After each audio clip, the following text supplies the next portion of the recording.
তোর থেকে সুন্দর মায়া বিয়া করাইছি। দেখিস 1 বছরের মধ্যে আমার পোলা সন্তানের মুখও দেখবো, বাপ ডাকাও শুনবো। তোর মতো অপয়া অলক্ষী বাঞ্চার হাতে আমি কোনোদিনও কিছু খাবো না, তাহলে আমারও অলক্ষী লাগবে। তাছাড়া এমনও তো হইতে পারে এই মিষ্টির লগে তুই এমন কিছু মিশে আনছস যা খেলে আমারও ক্ষতি হইব।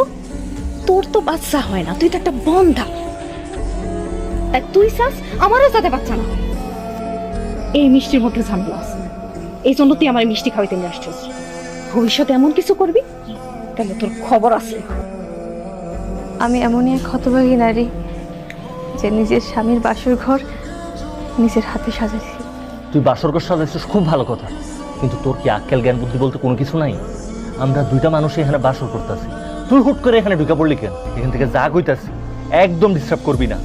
High high high high Sonia, এইসব তুমি কি করতেছো? কি করবো আবার?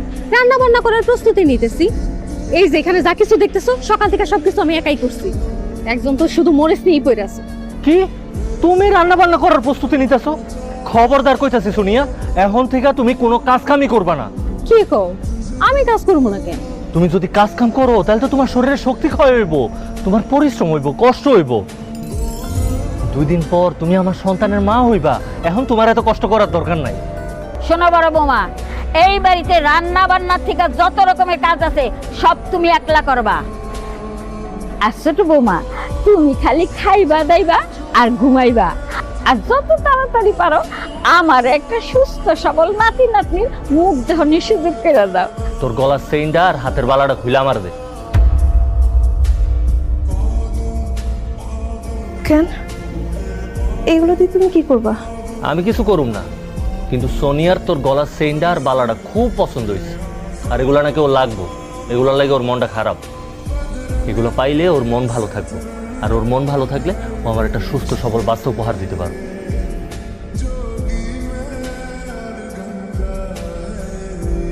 এত কাম করাই, এত অপমান করি, তাও তো এই বাড়ি থেকে যায় না। কি যে মধু পাই সেই বাড়িতে, হ্যাঁ? বুঝেন না আম্মা, এই বাড়িতে পড়ে আছে আমার জামাই রক্ত চুষা খাওয়ার জন্য। ডাইনি একটা। মায়েরা সেই দুপুরবেলা মাথা ঘুরে পড়ে গেছে। দুপুরবেলা থেকে মায়েরা অসুস্থ। জামাই, তুমি তারে ভালোবেসে বিয়ে করছিলা, তুমি এত নিষ্ঠুর, এত পাষাণ, তারে তুমি একটাবার ডাক্তারের কাছে নিয়ে যেতে পারলা না? আমার পোলায় ডাক্তারের কাছে নিব মানে? এই আমার পোলার কি টাকায় কামড়ায়? হ্যাঁ, আপনার মেয়ে যেদিন থেকে এই বাড়িতে আইছে সেদিন থেকেই অসুস্থ। আজ এটা কাল সেটা, মাথা ঘুরায় পড়া যায়। আপনার মেয়ের আপনি বাড়িতে নিয়ে যায় ভালো ডাক্তার দেখান। আমরা মেলা করছি, আর পারুম না। আরে দাঁড়াও, কতদিন পর তোমার সাথে দেখা, একটু কথা বলি। কি অবস্থা এখন, কি করো তুমি? আমি বিয়ে করছি, বিয়ে করে সংসার করতেছি। আর কিছু বলবেন? ও, বিয়ে করছো? বাহ, খুব ভালো। তো কোথায়, কাকে বিয়ে করছো? এই যে আমার পাশে যে দাঁড়ায় আছে তুহিন, অনেক বিয়ে করছি। তুহিন ভাই তোমার জামাই? তুহিন ভাই, আপনি কি সত্যি সোনিয়াকে বিয়ে করছেন? হ আপা, আমি সোনিয়ার বিয়ে করছি। কিন্তু আপনার এত সুন্দর, এত ভালো একটা বউ থাকার পর আপনি সোনিয়াকে কেন বিয়ে করছেন? সন্তানের মুখ দেখার লেগা আপা, সন্তানের মুখে বাপ ডাক শোনার লেগা। মানে? আমার আগের বউ ফাতেমা, ও তো একটা বানজা, ও একটা বন্দা, ওর কোনোদিন বাচ্চা কাছে হইব না।